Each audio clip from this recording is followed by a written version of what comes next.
Bonjour et bienvenue dans ce nouveau numéro de Si on parlait sport. Aujourd'hui, c'est une émission un peu particulière car elle sera entièrement consacrée à Paris-Nice. La fameuse course cycliste fêtera cette année sa 82e édition et elle partira pour la 15e fois consécutive depuis les Yvelines. On vient d'avoir la confirmation lors de la conférence de presse. C'est la ville des Mureaux qui va accueillir le départ 2024 le dimanche 3 mars. Et le lendemain, le peloton s'élancera depuis la petite commune de Thoiry. Événement exceptionnel, dispositif exceptionnel. Nous avons délocalisé notre plateau spécialement pour l'occasion. La conférence vient tout juste de se terminer.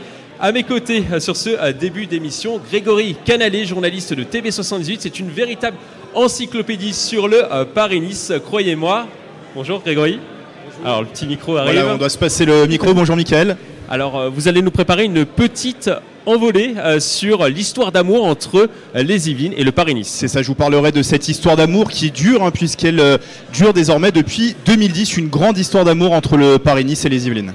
Nous avons juste à côté Carl Olive, le conseiller départemental, qui nous fait l'honneur de venir sur cette émission pendant une dizaine de minutes environ. Alors Carl, c'est toujours un événement particulier Paris-Nice. Oui, Paris-Nice, c'est le département des Yvelines, c'est un beau roman, c'est une belle histoire et c'est une romance qui ne date pas d'aujourd'hui, puisque vous l'avez rappelé, ça date de 2010. Mais c'est la continuité de ce que souhaite le président du conseil départemental, Pierre Bédier. Et je me félicite vraiment que, à la fois, la très belle ville de Thoiry, qui fait partie de la 12e circonscription des Yvelines, ait été choisie, tout comme celle de mon ami François Garret aux Mureaux, qui est une vraie cité sportive. Justement, nous avons avec nous les deux maires des deux communes. Alors François Garret, maire des Mureaux, bonjour. Bonjour. Alors j'imagine que vous êtes heureux aujourd'hui. Écoutez, je suis satisfait parce qu'à la fois, comme le disait Karl, on est une terre, les Yvelines, de vélo. Je me rappelle des boucles de la Seine, je me rappelle de la polymultipliée à Chanteloup. Aux Mureaux, en 1974, le Tour de France était passé. 50 ans après, nous retrouvons la lumière grâce à la course au soleil. François Moutot, vous êtes juste à côté, vous êtes le maire de Thoiry. Vous aussi, vous passez une très belle journée aujourd'hui. Aujourd'hui, c'est un peu la consécration de notre rôle touristique de la France, mais aussi des Yvelines. Et le fait que Pierre Bédier et ASO aient choisi Thoiry nous satisfait.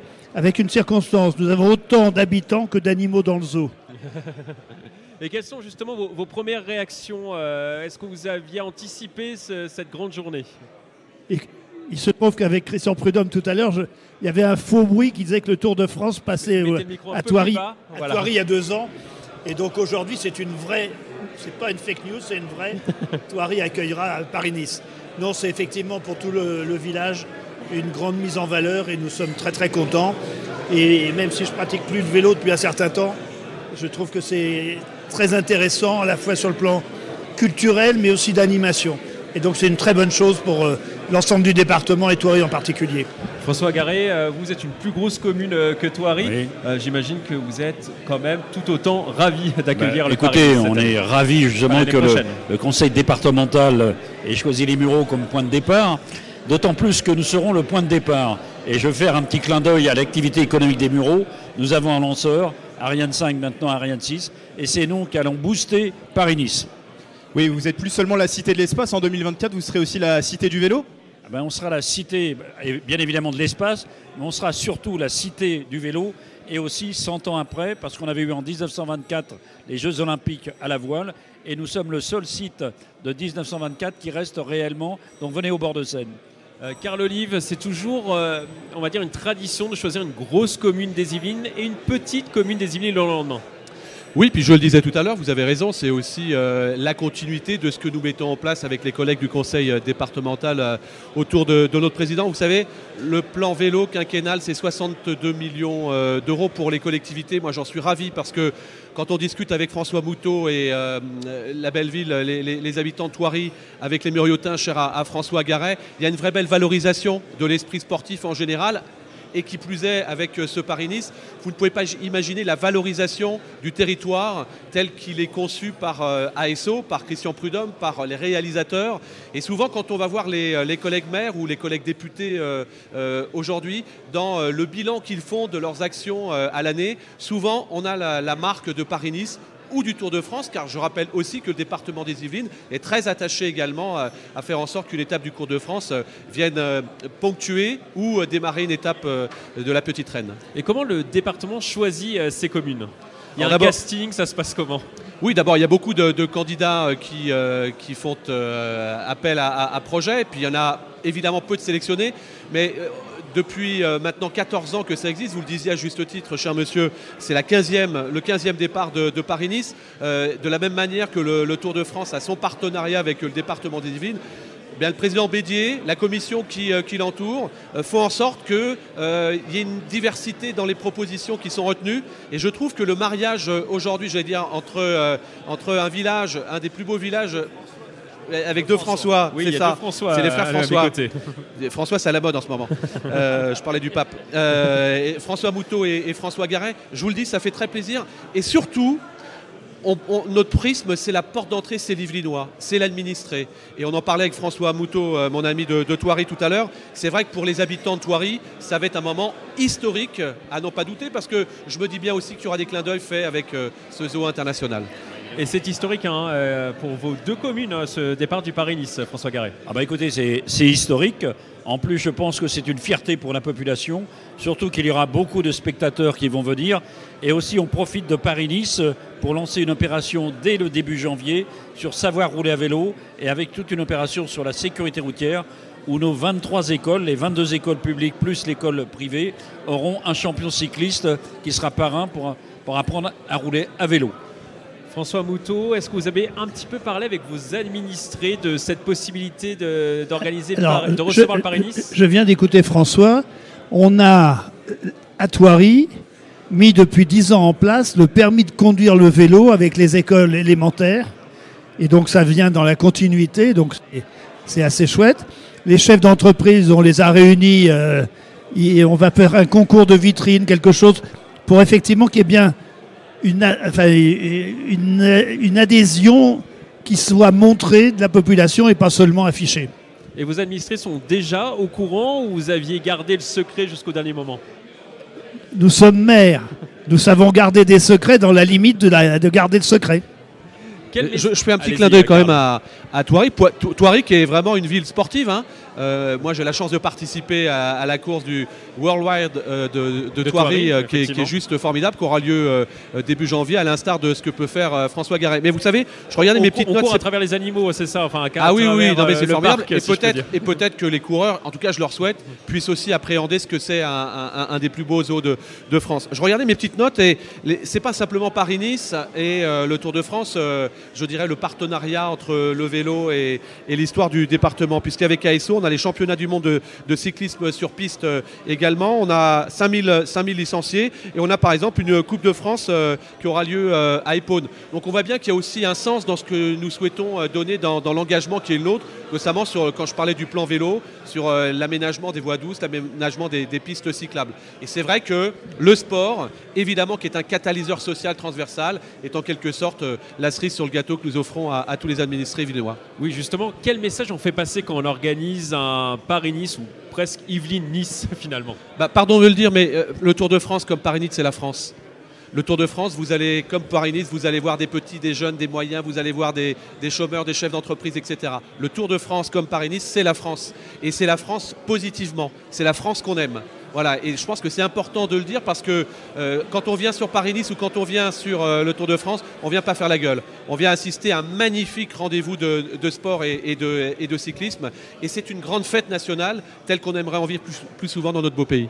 Dernière question avant de tous vous libérer et passer à la deuxième partie de cette émission. François Garet, quel message vous voulez faire passer à vos administrés en organisant ce type d'événement, très rapidement? Déjà, premièrement, que les Mureaux est mis en lumière. Deuxièmement, le sport c'est quelque chose d'important pour la règle. Parce que bien évidemment, il y a des coureurs, il y a des respects de règles avec des commissaires, des juges, etc. Comme en football, il y a l'arbitre.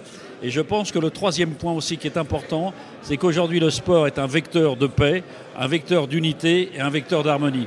Et notamment sur Paris-Nice, qui a bien évolué au niveau des concurrents. Maintenant, il y a des concurrents qui viennent de presque tous les continents. Donc franchement, c'est universel et c'est quelque chose aujourd'hui dans les temps qui courent qu'on devrait retrouver un peu partout dans le monde. François Moutot, le message que vous voulez faire passer aux habitants de Thoiry.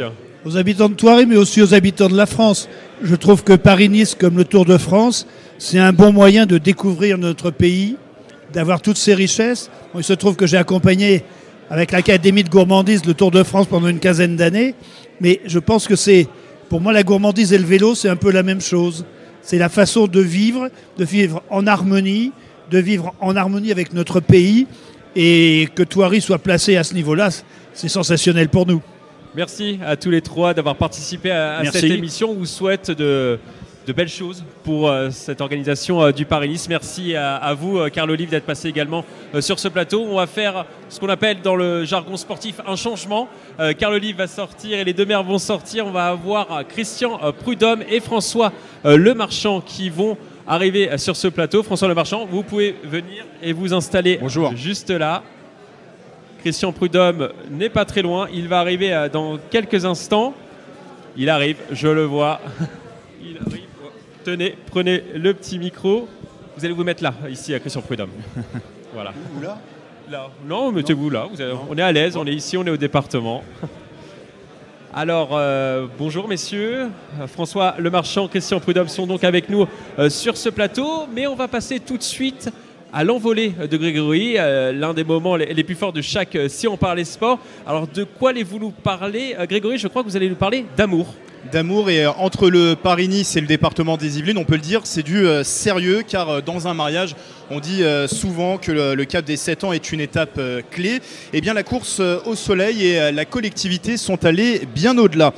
Car pour cette édition en 2024, ce sera une 15e fois d'affilée que le grand départ de la compétition se fera depuis le territoire. Les Yvelines et Paris-Nice, c'est une grande histoire d'amour qui dure. Alors l'idylle a mis un peu de temps à démarrer, il faut le dire, car depuis la création de l'épreuve en 1933 et jusqu'en 2010, aucune commune des Yvelines n'avait accueilli le départ de la course au soleil. Il y a bien eu des villes en Seine-et-Marne, dans les Hauts-de-Seine et même en Seine-Saint-Denis, mais pas dans le 78. Tout change en 2010. Une convention est signée, un partenariat lie désormais ASO et le département pour les 4 prochaines années. C'est d'ailleurs officialisé ici même au conseil départemental des Yvelines.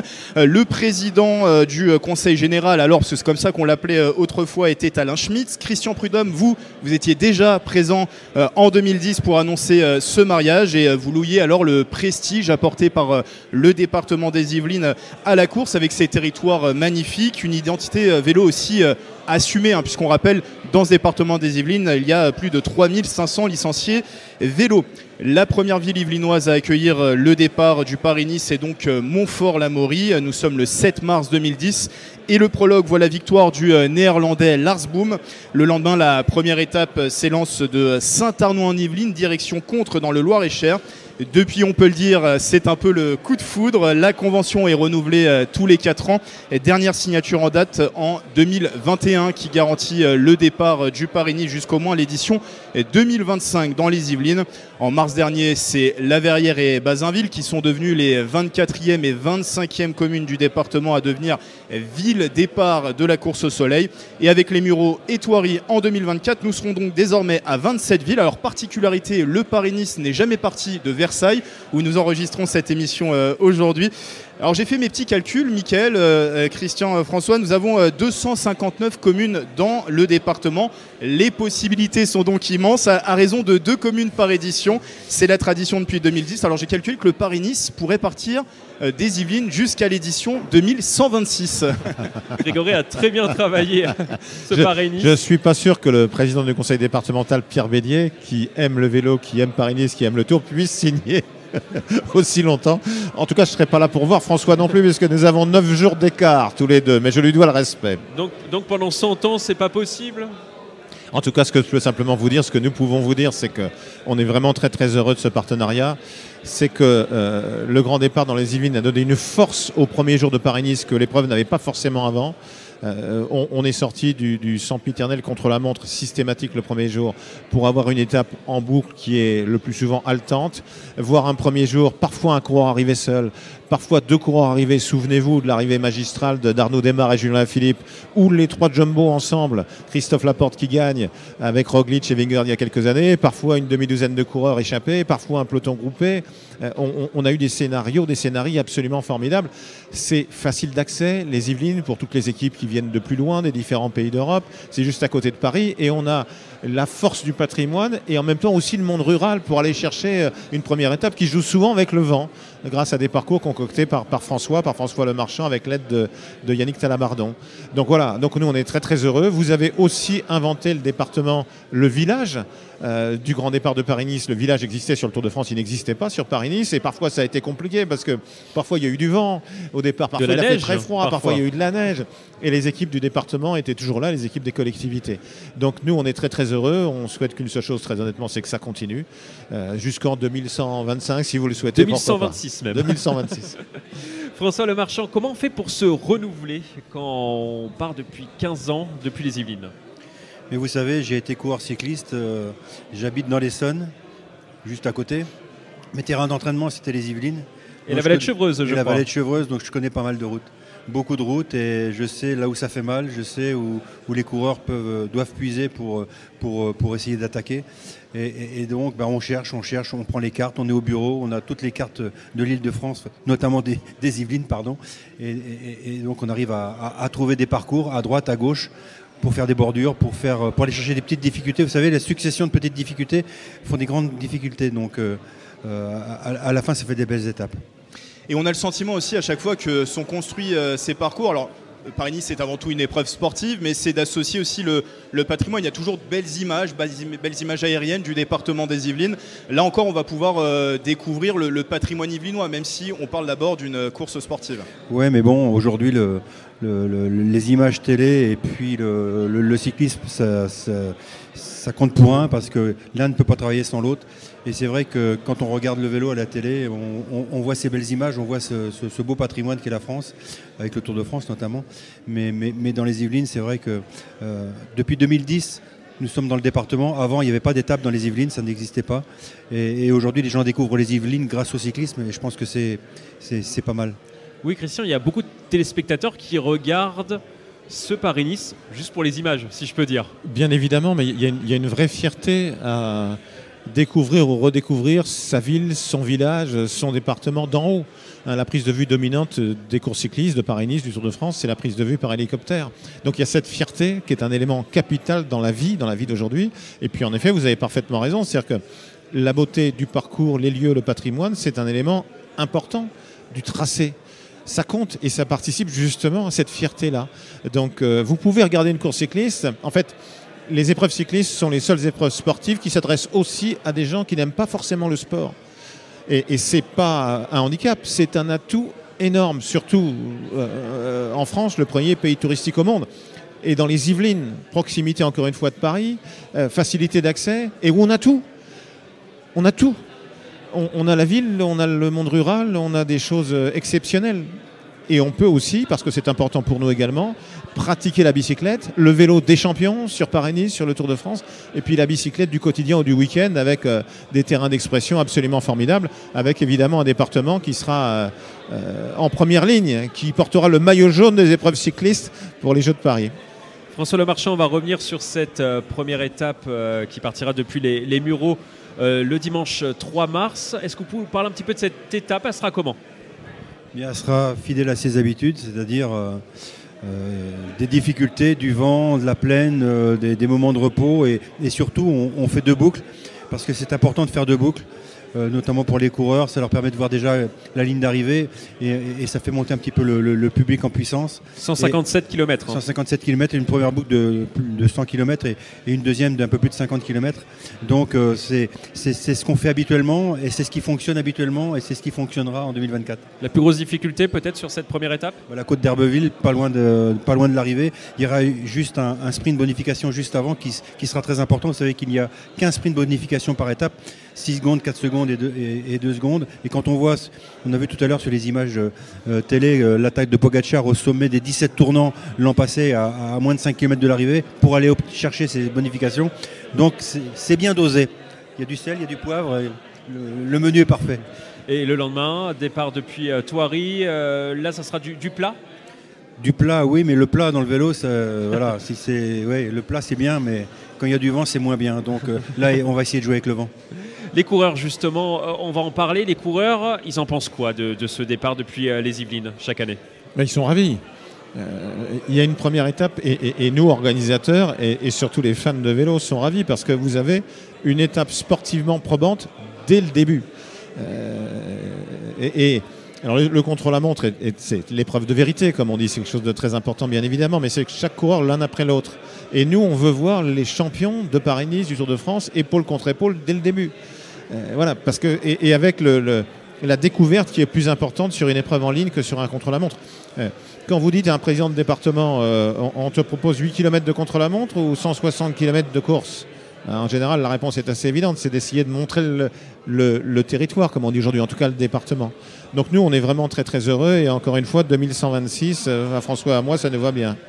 Et il y a le Paris-Nice, il y a le Tour de France pour ASO. Vous avez une expérience yvelinoise, si je puis dire, en termes de cyclisme dans les Yvelines. Vous parliez tout à l'heure des Jeux Olympiques et Paralympiques de Paris 2024. Quand vous voyez qu'il y a les épreuves de cyclisme sur piste, de VTT, de BMX, cyclisme sur route aussi qui passera par les Yvelines, vous n'êtes pas surpris, j'imagine? Mais non, parce qu'il y a tout ce qu'il faut. Et c'était évidemment tout sauf un hasard si, avec Pierre Bédier, on a souhaité que la dernière étape du Tour de France, l'été dernier, s'élance évidemment de Saint-Quentin et du Vélodrome national, où on espère récolter beaucoup de médailles côté français. Mais oui, le VTT, le BMX, la route, etc., pour une grande partie du parcours, c'est dans ce département-là, encore une fois, la proximité de Paris et toutes les installations et tout ce qu'il faut pour avoir des courses magnifiques. Depuis 2010, les Yvelines ont vu passer de nombreux grands noms du cyclisme grâce à ce Paris-Nice. Grégory, vous confirmez? Oui, car c'est la première grande course à étapes du circuit européen. Parce que la course au soleil est souvent présentée comme une répétition générale du Tour de France qui a lieu 3 à 4 mois plus tard. Alors pour le constater, pas besoin de remonter bien loin, juste à l'édition de cette année, donc la précédente édition, pour se rendre compte qu'on a été chanceux du côté de La Verrière et de Bazainville pour la première fois depuis 33 ans. Les deux derniers vainqueurs du Tour de France, le Slovène Tadej Pogačar et le Danois Jonas Vingegaard, étaient au départ. Pogačar-Vingegaard, c'était aussi le dernier grand duel du Tour de France 2022 qui avait tourné en la faveur de Vingegaard. Et sur Paris-Nice, en mars dernier, Pogačar en taille patron remporte pour la première fois cette course devant David Gaudu, deuxième à 53 secondes, et Vingegaard, justement, troisième à 1 minute et 39 secondes. Mais ce qui se passe entre les Yvelines et Nice n'est pas forcément gage de vérité, puisque le Danois gagnera bien un deuxième Tour de France d'affilée quelques mois plus tard face aux Slovènes.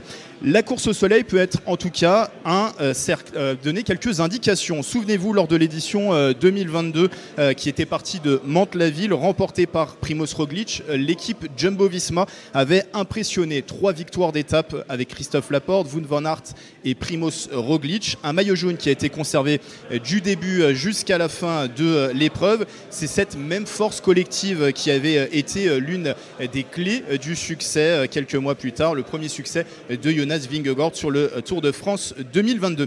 Il n'est pas rare non plus de voir le vainqueur du Paris-Nice s'imposer également sur la Grande Boucle la même année. Depuis 2010, c'est le Paris-Nice dans les Yvelines. C'est même arrivé à 3 reprises. L'Espagnol Alberto Contador en 2010, même si son titre lui a été retiré par la suite.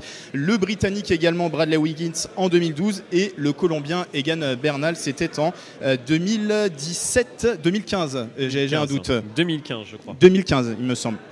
Et dans la série récente des vainqueurs du Paris-Nice et de la Grande Boucle, on peut ajouter un autre grand nom, Geraint Thomas. Le Gallois a trusté l'édition 2016 de la course au soleil avec seulement 4 secondes d'avance sur Contador. On dit aussi souvent que les Paris-Nice se jouent dans un mouchoir de poche avant de s'adjuger le Tour de France pour Geraint Thomas en 2018. Paris-Nice, c'est aussi l'occasion de voir débuter des pépites dans les rues de Montfort-l'Amaury en 2010.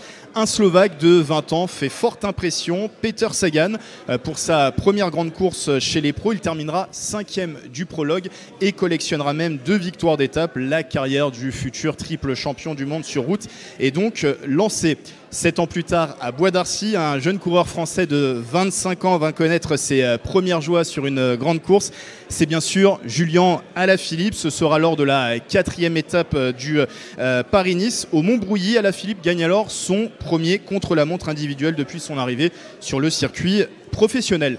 Et c'est vrai, j'en terminerai par là, que quand les Frenchies brillent à domicile, on ne boude pas notre plaisir. Les Yvelinois ont pu voir des athlètes tricolores revêtir le maillot jaune après le prologue ou après la première étape. En 2013, il s'agit de Damien Godin-Aou, Nasser Boigny en 2014 à Mantes-la-Jolie, Arnaud Desmar 2 fois en 2017 à Bois d'Arcy et à Chatou en 2018. Enfin, on en parlait tout à l'heure, Christophe Laporte avait remporté la première étape à Mantes-la-Ville en 2022. Bref, on peut espérer pour la prochaine édition 2024 avoir de nouveau un beau plateau pour cette 82e édition. Rendez-vous en mars prochain au Mureau et à Thoiry. Christian Prudhomme, pourquoi les stars viennent sur Paris-Nice, à votre avis ? Parce que ce sont les 3 coups de la saison qui sonnent. La première grande course par étape en Europe, parce qu'en mars, on est déjà d'une certaine manière en juillet, parce qu'ils veulent s'étalonner par rapport à la concurrence et aussi par rapport à un parcours. François Lemarchand fait en sorte chaque année, dès que c'est possible, qu'il y ait un lien entre le parcours de Paris-Nice et le parcours du Tour de France. Et c'est évidemment encore plus fort, ce sera encore plus fort en 2024, puisque le Tour de France se terminera à Nice et qu'il y a une 60aine de kilomètres en commun, à la fois sur la dernière grande étape de montagne, le samedi, veille de l'arrivée finale du Tour le 20 juillet, et puis sur le contre-la-montre que nous espérons tous décisif, évidemment, entre Monaco et Nice le 21 juillet. François Lemarchand, qu'est-ce qui les attire à votre avis ? Votre parcours, votre coup de crayon, si je peux dire, pour dessiner ce parcours ? Vous savez, le niveau des coureurs... Ou la renommée, tout simplement, de la compétition. Renommée, bien sûr, mais le niveau des coureurs s'est élevé considérablement. Et il faut qu'on propose des choses nouvelles sur Paris-Nice à chaque fois, des choses qui n'existaient pas avant. On a la chance, dans l'arrière-pays niçois, de pouvoir remonter en altitude à 1200, 1500, voire 1600 mètres, sans avoir la neige, enfin j'espère. Et donc ça nous permet d'avoir des beaux profils, des beaux reliefs. Et c'est pour ça que les coureurs aussi viennent. Je parlais d'un plat tout à l'heure, quand le plat est bon, le coureur il arrive. Nous aussi d'ailleurs. Christian Prudhomme, est-ce que vous avez déjà des noms à nous présenter aujourd'hui? Non, parce que nous sommes le 12 décembre, donc la conférence de presse a lieu 3 semaines plus tôt qu'à l'ordinaire, en raison des vacances qui sont un peu plus tardives. Mais nous ne sommes pas inquiets. François n'est pas inquiet. Je crois qu'on va passer de bonnes nuits jusque-là. Un certain nombre de grands coureurs, comme chaque année, on laissait entendre qu'ils seraient là. Et on aura assurément un très beau plateau qui préfigurera aussi, à l'évidence, celui du Tour de France, notamment pour une pépite belge qui devrait faire ses débuts et sur la course au soleil et sur le Tour de France. Un Tadej Pogacar, un Jonas Vingegaard, c'est possible? On ne peut pas l'annoncer. Non, on ne peut pas l'annoncer parce que c'est trop tôt tout simplement et que les équipes sont encore en train de faire leur parcours, mais on sait que des coureurs comme Vingegaard précisément aiment courir en France. Oui, c'était incroyable sur la dernière édition d'avoir les 2 derniers vainqueurs du Tour de France. Je le disais, c'était la première fois que ça arrivait en 33 ans. Oui, sur le Paris-Nice. C'était bien. Et surtout avec les indications que cela donne, parce que vous avez à l'évidence des indications, mais vous n'avez pas la réponse finale. Alors, qu'aurait donné Tadej Pogacar sur le Tour de France s'il n'avait pas chuté à Liège-Bastogne-Liège après son début de saison tonitruant? Il est revenu après sa fracture du poignet presque à marche forcée pour être là. On le voyait parfois moins à l'aise qu'à l'ordinaire, notamment dans les descentes de col. Il a dû puiser davantage d'énergie pour revenir. Voilà. Mais enfin, en revanche, on a de vraies indications. Vous le disiez très bien tout à l'heure. Tous les coureurs qui ont pu gagner Paris-Nice et le Tour, de Bernal, etc., à Geraint Thomas, même si ce n'était pas la même année, ces dernières années, Wiggins, Contador, tous les autres, évidemment, Eddy Merckx ou Jacques Anquetil autrefois. Et puis ceux qui brillent et qui arrivent au firmament d'un seul coup, comme Peter Sagan, effectivement, à 20 ans. Il avait à peine 20 ans, peut-être même pas d'ailleurs. Il gagne 2 étapes, on se dit qu'est-ce que c'est que ce gars-là, d'où il sort? Et puis il fait une carrière magnifique, il est 3 fois champion du monde et cette fois maillot vert du Tour de France, il gagne plein d'étapes. TV78 a l'habitude de suivre cette traditionnelle conférence de presse ici à l'hôtel du département. Je dois vous avouer que j'ai l'impression que depuis l'année dernière, ça monte en puissance. On a l'impression qu'il y a encore plus d'excitation que d'habitude sur ce Paris-Nice. Ça nous fait très plaisir à François et à moi. C'est une course magnifique, mais vous savez ce qui fait aussi plaisir, c'est de voir la présence de Josette Leliot, qui a dirigé cette course. François a travaillé d'ailleurs pour elle. Jean-Michel Leliot, son frère, c'était le premier patron des sports auquel j'ai osé envoyer un CV il y a 40 ans quand je sortais de l'école de journaliste de Lille. Il m'avait très gentiment répondu. Donc, et il a disparu cet été. C'était la voix de mon enfance à la télévision. Donc ce sont des choses qui comptent. Les racines, il faut regarder vers l'avenir pour se développer, mais il ne faut pas oublier ses racines. Ça, c'est important. Quand on est dans les Yvelines, et François le disait, de son passé de coureur professionnel, la vallée de Chevreuse, c'est évidemment Jacques Anquetil. C'est fort, ça veut dire quelque chose. On a les racines, on a la beauté des paysages, on a le terrain sportivement probant, sélectif. Donc c'est ça qu'on vient chercher. Et c'est pour ça qu'il y a une sorte de lien naturel entre le département et nous, avec aussi, c'est très important, ce lien entre le vélo des champions et la bicyclette du quotidien. Parce qu'il y a plein de cyclos qui vont rouler en vallée de Chevreuse. Et le développement de la bicyclette, ce sont les champions et les championnes qui font que vous venez, que vous êtes intéressé par une discipline. Et plein de gens n'ont pas l'ambition d'être des champions, des championnes. Mais en revanche, ça peut les inciter à faire du vélo. Quand j'étais gamin, avec Jean-Michel Lelio au commentaire, Eddy Merckx qui allait gagner le Tour de France, avec mon frère, après la retransmission noir et blanc, qu'est-ce qu'on faisait? On faisait le tour du pâté de maison à vélo. Dernière question pour tous les deux. Si vous deviez retenir un moment de ces 15 années passées ici dans les Yvelines, un moment qui vous a marqué, ça sera le mot de la fin pour vous deux. Le moment, c'est l'arrivée à Bois d'Arcy, où c'était très, très difficile pour les coureurs. Et quelle année? Vous en souvenez? 2000. Merci Christian. 2017. Avec Julien Lafilippe dans des conditions dantesques. Alors c'est vrai qu'on préfère le soleil, mais les courses sont belles aussi malheureusement pour les coureurs. Mais quand le temps est exécrable, et là ce jour-là il faisait pas beau, mais on a eu une course magique, parfaite. Voilà, c'est un de mes meilleurs moments sur Paris-Nice. Christian Prudhomme. Je me doutais de la réponse qu'allait faire François, j'ai exactement la même. C'est vrai que quand vous avez deux champions, et en l'occurrence deux champions français emblématiques, c'est juste formidable. Et quand on voit ce qu'ils sont devenus ensuite, ce qu'ils étaient déjà, mais ce qu'ils sont devenus, Julien notamment qui a concrétisé avec ses 2 titres de champion du monde, ses jours en jaune sur le Tour de France, ses victoires d'étape un peu partout, son sourire. Sa simplicité, sa gentillesse, son respect des gens du bord de la route. Voilà. Et ça, on l'a vu de manière très forte sur Paris-Nice. C'était un temps apocalyptique. Les coureurs, parce que je le dis d'autant plus facilement que mon palmarès cycliste, c'est une feuille de papier à cigarette. Les champions cyclistes, les coureurs cyclistes professionnels sont des gens qui ont un énorme courage et beaucoup d'humilité à l'image de François qui est avec nous. Merci à tous les deux d'avoir participé à cette émission. On vous souhaite bon courage, parce que je pense qu'il va y avoir quelques petits réglages à faire d'ici ce Paris-Nice 2024. On a encore le temps, hein. François Lemarchand le confirme. Merci à vous, Grégory Canalet. Merci à vous pour vos expertises très précises, hein, comme à chaque fois. Merci à vous. Hein. Je l'ai dit en début d'émission, vous êtes une encyclopédie sur le Paris-Nice et vous avez brillamment... Voilà, je vous ai peut-être flatté, mais c'est vrai. Alors, on va terminer ceci, on parlait sport, par une citation. C'est une tradition dans cette émission. On va prendre une citation de Bernard Hinault, 5 fois vainqueur du Tour de France. Dans le vélo, il y a ceux qui font les cons et ceux qui ne font pas les cons. Moi, avec la force que j'avais, je pouvais faire partie de la 2e catégorie. Je vous laisse méditer sur cette phrase. À bientôt sur TV78.